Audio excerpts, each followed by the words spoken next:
A bomber so stealthy it has the radar signature of a mosquito. 1/3 the cost, but twice as smart. And it can fly itself into enemy territory without a single pilot on board. The B-21 Raider isn't just replacing the legendary B-20 Spirit, it's rewriting the rules of air warfare. And what makes it even more remarkable, it's already flying. The B-2 Spirit has been America's ultimate ace in the hole for over 3 decades. When those flying wings glide through the night sky, enemies know they're facing something unstoppable. But here's the thing. The B-2 first took flight back in 1989. That's right, when George H.W. Bush was president and the Soviet Union still existed. Technology has exploded since then, and our adversaries have spent billions trying to detect and defeat stealth aircraft.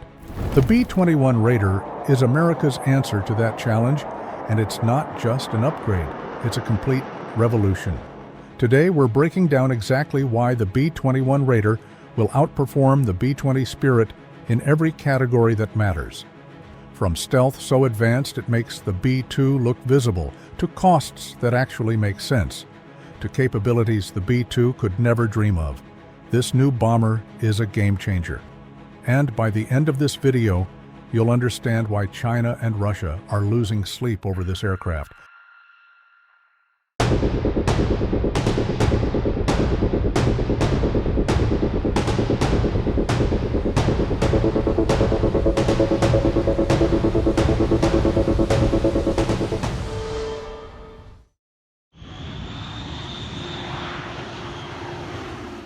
Let's start with the most crucial advantage, stealth. Because if an enemy can't see you, they can't stop you. The B-2 Spirit was revolutionary when it debuted. Its radar cross-section was reportedly the size of a large bird, maybe a pelican. That's incredible technology, especially for the 1980s. But here's the problem. The B-2 was optimized for stealth primarily from the front. If you came at it from the rear, it became significantly more detectable. That was a known limitation, but back then, it was still light years ahead of anything else in the sky. The B-21 Raider? It has 360-degree low observability. That means from every angle, front, back, sides, top, bottom, this bomber is practically invisible to radar. The engineers used high-fidelity computational electromagnetic modeling and AI-assisted optimization. Every single surface, every bolt, every seam was calculated to reduce its signature across radio frequency, infrared, and acoustic spectrums. We're not just talking about avoiding radar anymore. The B-21 is designed to be invisible to infrared sensors which detect heat signatures and even acoustic sensors which pick up sound. It's a ghost in every sense of the word. And the materials? The B-21 uses advanced composite materials that are inherently stealthy by nature. Then those materials are coated with a new generation of radar-absorbing material that's embedded, thinner, and multifunctional. Compare that to the B-2's iron ball paint, which gives it that distinctive midnight black appearance and requires constant maintenance in climate-controlled hangars. The B-21 doesn't need that babying. Its coating is tougher, lasts longer, and performs better. Reports from defense analysts suggest the B-21's radar cross-section could be as small as an insect. Let that sink in. We're talking about a bomber the size of a commercial airliner appearing on enemy radar screens as a mosquito, if it appears at all. That's not just an improvement over the B-2. That's operating in a completely different league. Now, think about what this means in a real combat scenario. Modern air defense systems like Russia's S-400 or China's HQ-9 are specifically designed to defeat stealth aircraft. They use multiple radar frequencies, advanced signal processing, and networked systems to try to detect what they can't see. The B-21 was built from day one to beat those systems. It can penetrate deep into contested airspace, places where even the B-2 might struggle, and deliver its payload without ever being detected. That's the kind of capability that keeps American forces one step ahead. Here's something to think about. Which country do you believe poses the biggest threat to American air superiority today? Russia or China? Let us know in the comments. But stealth is only part of the story. Let's talk about something that makes Pentagon accountants actually smile: cost. The B-2 Spirit is the most expensive aircraft ever built. Each one costs approximately $2 billion. Yes, you heard that right. $2 billion. With a B, the total program cost for just 21 aircraft exceeded $44 billion. Now, part of that astronomical price tag came from the fact that the Air Force originally planned to build 132 B-2s, but after the Cold War ended, that number got slashed to just 21. When you spread massive research and development costs across only 21 planes, each one becomes incredibly expensive. The B-21 Raider? Its average unit cost is $692 million. That's about one-third the price of a B-2. And before you think, well, maybe it's cheaper because it's not as capable, let me stop you right there. The B-21 is more advanced in every measurable way. So how did Northrop Grumman pull this off? First, they learned from building the B-2. All those expensive lessons, all those manufacturing challenges, all those design quirks, they've already been figured out. The B-21 team didn't have to reinvent the wheel, they improved it. Second, advanced digital design tools changed everything. Northrop Grumman used something called model-based everything, or MBX. They created high-fidelity digital models of the entire aircraft before they ever cut metal.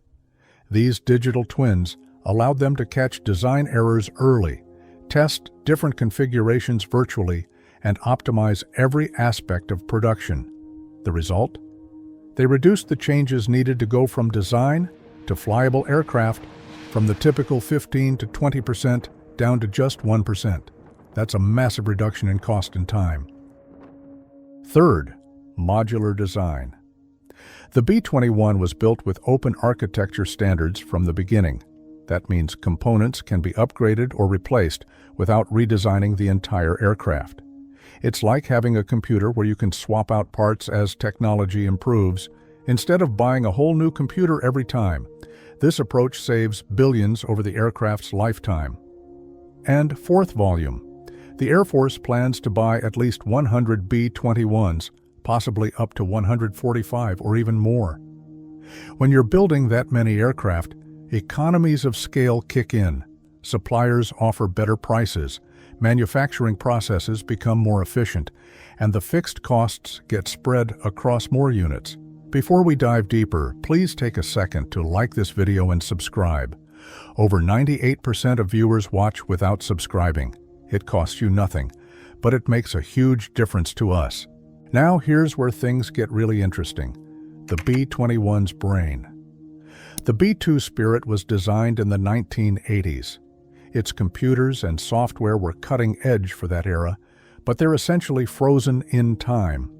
Upgrading the B-2 systems requires major re-engineering, extensive testing, and enormous costs.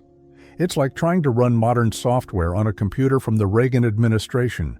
Sure, you can do it, but it's expensive and limited. The B-21 Raider was designed with an open systems architecture. Think of it like a smartphone with an app store. When new capabilities need to be added, new weapons, new sensors, new electronic warfare systems, they can be integrated quickly without tearing the aircraft apart. The B-21 has standard interfaces and a partitioned architecture, meaning changes to mission systems can't affect flight-critical functions. Safety is built in, but so is flexibility. Northrop Grumman and the Air Force have already demonstrated migrating the B-21's ground systems to a cloud environment. That includes the bomber's digital twin, a complete virtual replica that mirrors the physical aircraft. This digital twin can be used for training, mission planning, maintenance troubleshooting, and testing upgrades without ever touching the actual bomber. It's a robust, cloud-based digital infrastructure that results in a more maintainable, more sustainable aircraft with lower costs. And here's the kicker. The B-21 has something called a software factory. It's a dedicated team already developing new capabilities beyond what the aircraft will have when it enters service. Instead of the old block upgrade approach where new features get added every few years, the B-21 can receive continuous software updates, almost like your phone getting new features through updates. This means the bomber will keep evolving, keep improving, and keep staying ahead of threats without massive overhauls. The B-2 simply can't do that. Its 1980s-era architecture locks it into a much slower, much more expensive upgrade cycle. Let's talk about something that sounds like science fiction but is already reality. The B-21 can fly itself. The B-21 Raider is designed from the ground up for optionally manned operations. That means it can fly with a crew of 2 pilots, or it can fly completely autonomously using artificial intelligence. This capability was baked into the design from day one. It's not something they're hoping to add later. It's already there. Why does this matter? Several reasons. First, high-risk missions. Imagine a scenario where the B-21 needs to penetrate extremely dangerous airspace, places where surface-to-air missiles blanket the sky and enemy fighters patrol constantly. Sending a crewed aircraft into that environment puts American lives at risk. But an autonomous B-21 can take on those missions without endangering pilots. If the worst happens and the aircraft is lost, it's a financial and strategic setback, but no families get that dreaded knock on the door. Second, endurance. Human pilots have limits. They get fatigued, they need breaks, they need to eat and sleep.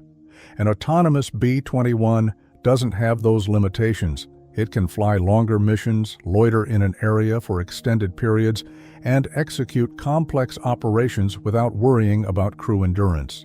Third, and this is huge, the B-21 can act as a flying command center controlling teams of drones. The Air Force is developing something called Collaborative Combat Aircraft, or CCAs. These are advanced drones that can work alongside manned platforms. The B-21 can task these drones with various missions: intelligence gathering, striking targets, air-to-air combat, acting as decoys, or even sacrificial missions to overwhelm enemy defenses. The B-21 becomes the quarterback, orchestrating a complex aerial operation with multiple robotic teammates. The B-2 Spirit? It's strictly a crewed aircraft. It needs 2 pilots for every mission, and those pilots are limited by human factors.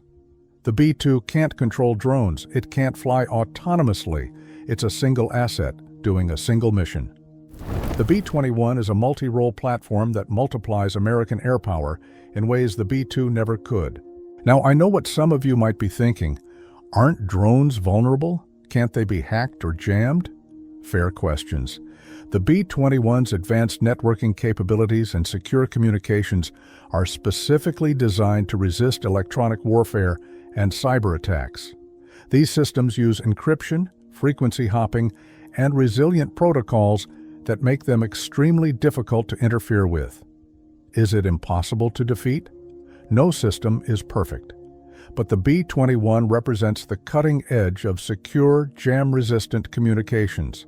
What do you think? Should the military rely more on unmanned systems, or should we always keep a human pilot in control? Let's address something practical that doesn't get enough attention: maintenance. The B-2 Spirit is notoriously difficult and expensive to maintain. That special radar-absorbing coating? It's delicate. The aircraft needs to be housed in climate-controlled hangars with specific temperature and humidity levels. Maintenance crews require specialized training. Working on the B-2's low observable features involves painstaking, time-consuming processes. And if that coating gets damaged, repairs are expensive and complex. All of this means the B-2 has lower availability rates. There are times when aircraft are down for maintenance instead of ready to fly. For a fleet of only 19 operational bombers, that's a significant limitation. The B-21 Raider was designed with maintainability as a core requirement from day one, equal in importance to stealth performance. Northrop Grumman's product support team had approval authority on virtually every engineering drawing during development. They made sure the bomber could be maintained efficiently, not just perform brilliantly. The new radar-absorbing materials on the B-21 are tougher, more durable, and easier to work with. The aircraft doesn't require those strict climate-controlled hangars. It can operate from more austere bases with less specialized infrastructure.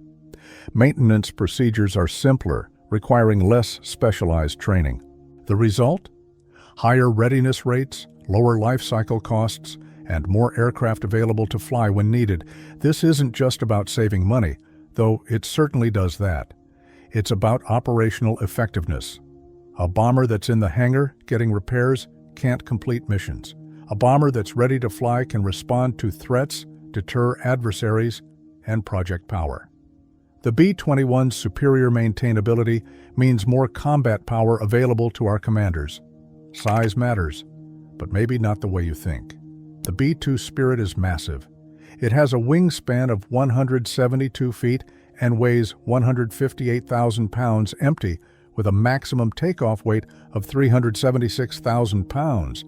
It can carry up to 40,000 pounds of munitions, possibly more in practice. That's a lot of destructive capability in one package.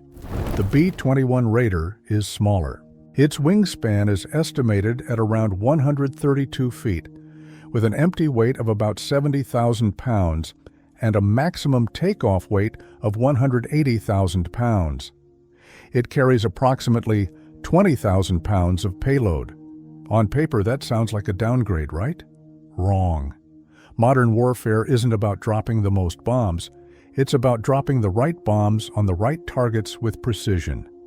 Today's precision-guided munitions are far more effective than the dumb bombs of previous generations.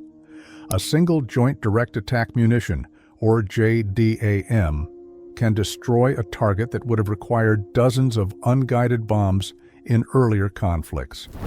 The B-21's smaller payload is more than sufficient for modern strike missions, especially when combined with advanced targeting and weapons. But here's the real advantage of being smaller: it enhances stealth. A smaller aircraft has a smaller radar cross-section. It's easier to make invisible. It's more agile in the air. It requires less fuel, which can mean longer range or more loiter time. And it's cheaper to build and operate. The B-21's compact design allows it to penetrate areas that would be extremely dangerous for the larger B-2. China's anti-access/area denial systems, for example, use overlapping layers of sensors and weapons to create zones where aircraft can't safely operate. The B-21's smaller size, combined with its superior stealth, gives it a better chance of slipping through those defenses undetected. This reflects a fundamental shift in military doctrine. Instead of putting all your eggs in one basket with a massive, expensive platform, you build more numerous, highly capable platforms that can operate independently or in coordinated groups. The Air Force plans to field at least 100 B-21s, possibly more. Compare that to just 19 operational B-2s. Which fleet gives you more flexibility, more options, and more combat power? The answer is obvious. And let's talk about what these bombers can actually carry. Both the B-2 and B-21 are dual capable, meaning they can deliver conventional weapons or nuclear weapons. For nuclear missions, both can carry weapons like the B-61 and B-83 gravity bombs, as well as the new long-range standoff missile, or LRSO, which is a stealthy nuclear-armed cruise missile. For conventional missions, both bombers can carry JDAMS, Joint Air-to-Surface Standoff Missiles, JASSMS, and other precision weapons. The B-21 will also be able to carry the GBU-57 Massive Ordnance Penetrator, or MOP. That's a 30,000-pound bunker buster designed to destroy deeply buried and hardened targets. Only America's strategic bombers can lift something that heavy. But here's where the B-21 pulls ahead. Its open architecture means it can integrate new weapons faster. As the military develops hypersonic missiles, new electronic warfare tools, or other advanced systems, the B-21 can incorporate them without major redesigns. The B-2's older architecture makes weapon integration a much longer, more expensive process.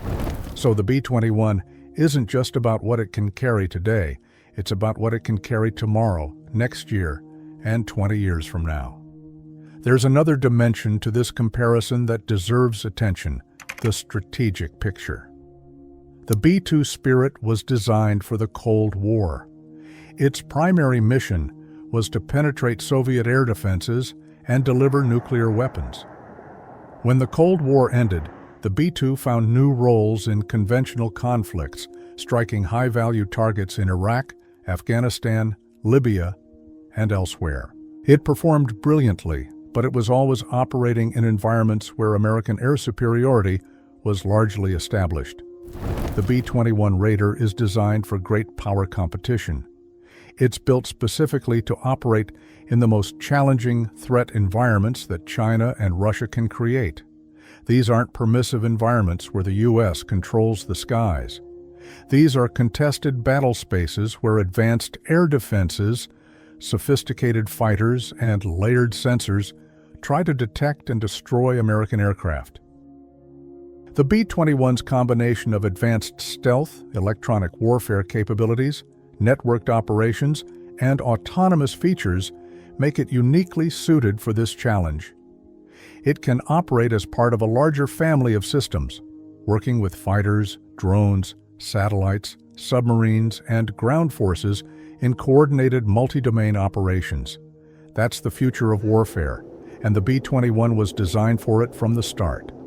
The B-2, for all its capabilities, simply wasn't built for this kind of integrated, network-centric warfare. It's a product of a different era with different assumptions. Now, some critics might say, but we haven't seen the B-21 in combat yet. How do we know it's actually better? Fair point. The B-21 hasn't dropped bombs in anger yet, but neither had the B-2 for its first decade of service. What we do know is this: the B-21 incorporates every lesson learned from operating and maintaining the B-2 for over 30 years. It includes technological advances in materials science, computing, sensors, and manufacturing that weren't available in the 1980s. And it's being developed by the same company, Northrop Grumman, that built the B-2, so they know exactly what worked and what needed improvement. The testing program for the B-21 is progressing well. The first aircraft flew in November 2023. The second aircraft flew in September 2025. Multiple test aircraft are now conducting flight tests, ground tests, and systems evaluations. The Air Force and Northrop Grumman are moving carefully and methodically, but they're making steady progress toward operational capability. And here's something that should give us confidence: the program is on time and under budget. In the world of military aircraft development, that's almost unheard of. The B-21 program has avoided the cost overruns and schedule delays that plague so many defense projects. That's a testament to the digital design approach, the modular architecture, and smart program management. Let's bring this together. The B-2 Spirit has been America's ultimate symbol of air power for more than 3 decades. It's a magnificent aircraft that has served with distinction. But technology moves forward, and so do threats. The B-21 Raider represents the next generation of strategic air power, and it outperforms the B-2 in every critical area. It's stealthier, with 360-degree low observability that makes it virtually invisible from all angles. It costs 1/3 as much, allowing the Air Force to buy a much larger fleet. It's built on an open architecture that enables rapid upgrades and continuous improvement. It can fly autonomously and control teams of drones, multiplying American combat power. It's easier and cheaper to maintain, resulting in higher readiness rates. And it's designed specifically for the high-end threat environments of the 21st century. The B-2 paved the way. It proved that stealth bombers could penetrate the most heavily defended airspace and strike with impunity. It set the standard for what a strategic bomber should be. But now, the B-21 is taking that torch and running with it, bringing capabilities the B-2 could never achieve. For those of us who support America's military, the B-21 Raider is something to be proud of. It represents American innovation, industrial capability, and strategic thinking at its finest. It shows that our Air Force is thinking ahead, preparing for future challenges, and maintaining the technological edge that keeps our nation safe. China and Russia are investing heavily in their own military capabilities, developing new fighters, bombers, and air defense systems designed to challenge American dominance. The B-21 Raider is America's answer. It ensures that no matter what adversaries develop, the United States Air Force will have the capability to strike anywhere, anytime, with an aircraft they simply cannot stop. That's not arrogance. That's capability built on decades of expertise, billions of dollars in research and development, and the hard work of thousands of dedicated engineers, technicians, and military personnel who believe in protecting American interests and American lives. If you found this video informative, please hit that like button and subscribe to the channel. We bring you in-depth looks at the weapons and technology that keep America strong, and your support helps us keep creating this content. Drop a comment below and let us know. What military topic should we cover next? Thank you for watching, and God bless America's armed forces.